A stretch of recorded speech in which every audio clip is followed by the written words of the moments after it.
দেখ দুটো দ্বীপ মাঝখান দিয়ে সেই রামেশ্বরমের মতো, দেখ একটা আমাদের সেতু করে দিয়েছে, প্রকৃতিস্থ সেতু। হ্যাঁ না না, ওটা পোর্ট ব্লেয়ারের যে রস আইল্যান্ড, ওইখানেই হরিণ দেখেছি ভর্তি। আচ্ছা আচ্ছা, এই রস নিতে কেউ আসে না বল, বেশিরভাগ ওরা তো আনেই না। কিন্তু কি দুর্দান্ত, এই দেখ আরো দুটো স্পিড বোট এসছে, ওইটা আমাদের ডুঙ্গি নৌকা।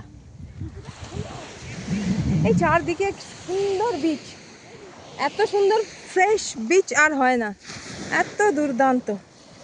এদিকে ফিরে তাকাও। হরে কৃষ্ণ। হরে কৃষ্ণ। দেখো এটা দেখো।